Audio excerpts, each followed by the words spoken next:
ایک نیکی کے بعد دوسری نیکی کا موقع. اس طرح معاذ اللہ ثم معاذ اللہ ایک گناہ کرے تو بندہ دلیر نہیں ہو جاتا کہ چلو یار ایک کر لے. ہمارے بزرگوں نے لکھا ہے کہ آپ کی نماز قضا ہو جائے تو کسی کو بتائیں نہیں میری قضا ہو گئی, پھر تو وہ کہے گا چلو میں بھی قضا کر لیتا ہوں. آپ کوئی گناہ کریں تو گناہ کا اعلان, کوئی غلطی ہو جائے تو چھپائیں, بتائیں نہیں, ورنہ دوسرے بھی دلیر ہو جائیں. میں ایک تجزیہ نگار کو پڑھ رہا تھا, وہ کہہ رہا تھا کہ میڈیا پہ جو ہم دکھاتے ہیں نا چینلوں پہ, تو ہم تو وہ انٹرویو لے کے نا کسی مجرم کا کہ میں نے یہ کیا میں نے وہ کیا, تو آپ تو لوگوں کو گناہ کے طریقے بتا رہے ہیں, آپ لوگوں کو دلیر کر رہے ہیں کہ اس نے کر لیا تو میں کر لوں گا تو کیا ہو گیا.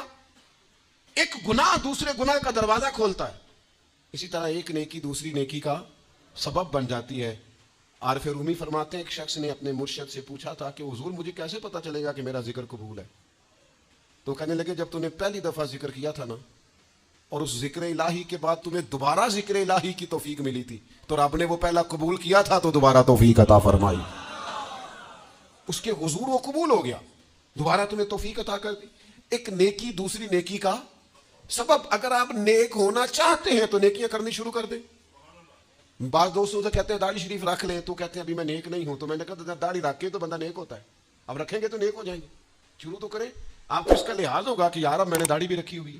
ایک نیکی دوسری نیکی کا راستہ کھولتی ہے, ایک نیکی دوسری نیکی کے لیے راہ کو کشادہ کرتی. اگر نیک ہونا چاہتے ہیں تو یہ روحانی قانون یاد رکھیں کہ ایک نیکی دوسری نیکی کا سبب بنے گی. امام طبرانی روایت لائے ہیں نبی پاک علیہ السلام کے حضور ایک شخص نے عرض کیا تھا کہ یا رسول اللہ صلی اللہ تعالی علیہ وسلم, دور جاہلیت میں نے 360 بچیوں کو زندہ درگور ہونے سے بچایا. ان کے ماں باپ اور ان کا باپ جو تھا وہ معاذ اللہ ان کو زندہ دفن کرنا چاہتا تھا. میں نے اونٹ دے کر بچیوں کو بچایا اور پھر میں نے ان کی پرورش بھی کی. تو یا رسول اللہ صلی اللہ علیہ وسلم میں نے 360 بچیوں کی جان بچائی ہے, مجھے اس کا اجر ملے گا؟ یہ بڑی باریک بات اس شخص نے پوچھی ہے. اصول یہ ہے کہ حالت کفر میں جو انسان نیکی کرتا ہے اس کا اسے اجر نہیں ملتا. اجر کے لیے ایمان ضروری ہے, ایمان پر اجر مرتب ہوتا ہے. جس کا ایمان نہیں اس کو اجر نصیب شرط ہے کہ بندہ مومن ہو تو اس کے نیک اعمال قبول. اب یہ سوال کیا کر رہے ہیں, ذرا باریک بات ہے سمجھے.